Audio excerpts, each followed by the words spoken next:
at it. And what's great about it is that it's not the St. Louis Jewish Federation being like, hey guys, look at me. It's like your friend. It would be like, you know, Kim Lear likes the St. Louis Jewish Federation, which I actually do on Facebook.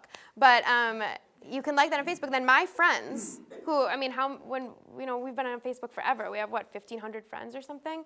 And then 1,500 people are seeing, oh, that I like the St. Louis Federation. What is that? And they click on it, and then it goes there. In terms of interaction, that's a key point of interaction for millennials, but when you're talking about even getting a head start with this next generation, that's where we live. It's this living, breathing Rolodex of Facebook, and that's, I think that anyone who wouldn't have it is at a huge disadvantage right now, but most people have it. And the St. Louis Jewish Federation actually has a very active page and constantly updated. There's a lot of interaction happening on there, and I think that's great. That's really great. Yeah. Yeah. Okay. So, you know, we, not always, but it seems like we tend more so to talk to our like if I'm a baby boomer, I'm talking to a baby boomer. Yeah, we talked about that. So what's the thought process about not doing it that way? About, is there, how do you do multi-generational, or I don't know. I mean, how, is it effective to put a baby boomer asking another, or is it better to do light and light? I think it can be either, and I feel like even when you know even if you're a baby boomer and you're talking to a baby boomer and you know how you would like to be asked, you don't always draw the conclusion that's how they may want to be asked too. And so there's that component, but also I do think that there's something very powerful about a millennial asking a traditionalist, or a baby boomer calling a millennial, and I think that component can be very impactful too. I really think that a lot of it has to do with the messaging and the positioning. If you can appeal to what they like, what they relate to, regardless of your age, I think that is a big component. The one that is hardest is Gen Xers. I will always say, in terms of selling, in terms of client relationships, the best is when it's a Gen Xer with a Gen Xer. So that would be the only one that sometimes that goes better, just research has shown. But any other questions? Anything? We're good? Okay, great. Well, let's have a round of applause. Thank you. Thank you. So as we know, fundraising is all about relationship building, and that's really the core of what we're asking everybody in this room to do. So thank you very much for the relationships that you're going to go out and build with our constituents, with our donors, our friends, and you are the core, as we've heard. And what I was doing is I was listening to Kim. I was like, oh my God, I am such a baby boomer in my remarks. And you'll see how it comes out, because I was looking at this and I said, first of all, just on behalf of Patty Krogan, who is not here because she's recovering from surgery, and Lee Wolansky, who's out of town, please know that they know that this gathering is happening, and they are incredibly thankful for being part of the team, for everybody here. And I know that they've asked me to share with you their thanks. And everybody here does very holy work in terms of building a Jewish community and asking for tzedakah. And then I started talking, I said, well, there's many reasons why people shy away from development work. And I've always found it to be an incredibly rewarding experience. And then I went on to list like all the rewarding experiences, and it's so baby boomer. I'm just so pie in the sky. So for instance, I said, and I always tell people this, I said we are a small part of making miracles happen. And I truly believe that we truly make miracles happen. And maybe it's that I'm a baby boomer, but I think that we really do.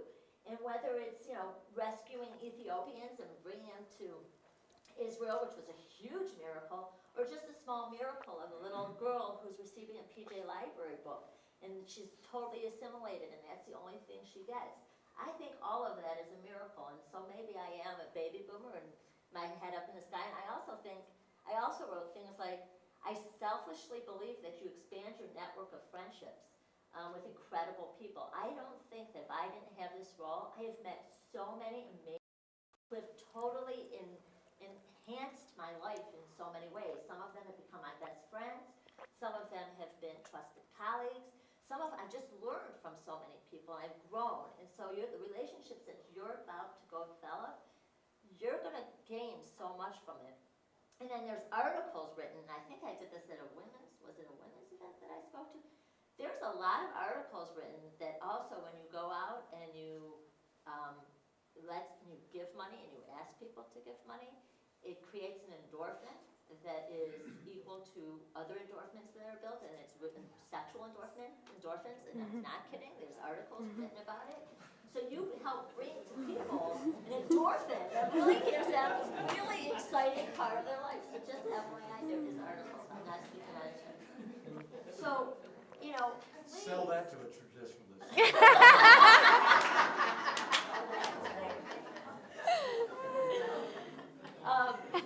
So basically, thank you. And our charge to you this evening is to really go out and build those relationships. Take what you've learned, build those relationships, and build lifelong friends with the Jewish community and the Jewish Federation. Our campaign will succeed if you go and do the work that you were taught today. You can stay connected, and as Kim told us, we have a lot of ways in which you can stay connected no matter what generation you're in. We have a DV website that Jessica keeps up to date and relevant, and it's www.jewishinstlouis.com/development, which has every single information for every generation on it, so please go take a look at it. There's DV newsletters, there's speakers that come in, so please know. And I just want to really thank Rachel Katzman and Jessica Litwack, because they put on this program today, and it's them who are you're going to get in the mail the most beautiful DV packet that we've sent out in a long time. And I just want to say it's really fantastic. So to both of them, congratulations.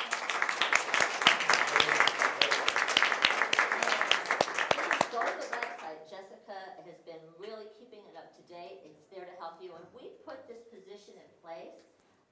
Patty recruited Rachel, and we hired Jessica because we believe that you are a very, very valuable resource to the Jewish Federation, and we felt that we hadn't been paying enough attention to our DVs and making sure that they had the skills they needed to go out and do the holy work. So, thank you. And last but not least, I'm going to call up Matt Litwack. If you haven't had enough Litwacks yet, we have one more, because he wants to tell you about an exciting program. I'm just going to stay right here. Stand right here. So I had this whole spiel, but then I completely adjusted it. What you said. So I'm going to sell this to each of you 4 generations in the best way I can. But on your seats, there's a yellow sheet that is very similar. Well, it actually is just on yellow paper. An NCAA tournament bracket. Okay, the next gen team with Margot, myself, and Doug Snyder have come up with a great tournament called March Meshuggah. Okay. March Meshuggah is like any other tournament you've ever done. I was telling my colleagues from YPD that I've been doing it for 15 years. I've been winning $20 in 1997. I've never won anything. But everyone is starting at the bottom, and it's $18 to enter, $36 for 3 entries. You can go to www.jewishinstlouis.org/March Madness to fill out the brackets. All the information is there, and this is how I'm going to sell it to each of you. To the traditionalists. Man, listen up. We wouldn't be here without you. Join the competition. Sure, you would. Because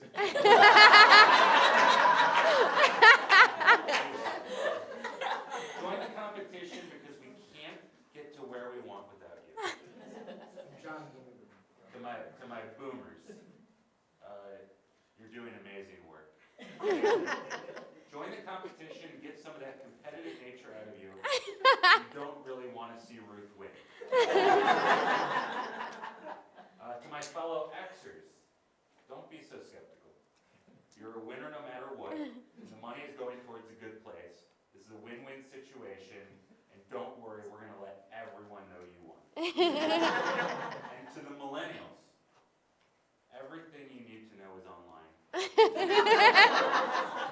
Hit me up on Twitter or Facebook. So, thank you.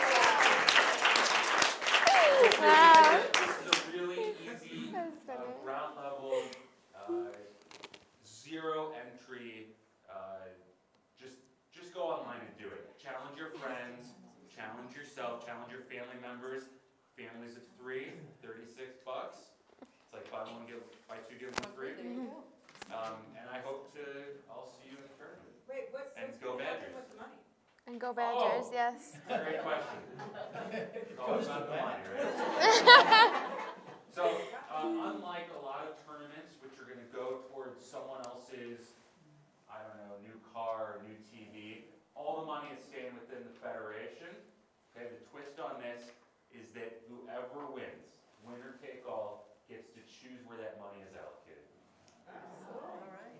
Okay, we got like 50 people signed up. I'd like to see 600 or 700. Okay, I was just joking. Maybe like 100. How good would that feel to be able to have $1,800, for example, given to allocated to whatever you Why were want. you kidding about the 600 or 700? Yeah, lofty goals, lofty goals. We could have people Marge Smith should have not showed up. Tell your friends. So funny. Perfect. So you can sign up until tip-off on Thursday, which I believe is at 11 a.m. So Okay? why we don't get to pick the winner of the Iona BYU? It makes it a little more complicated. It's not the federation's fault. It's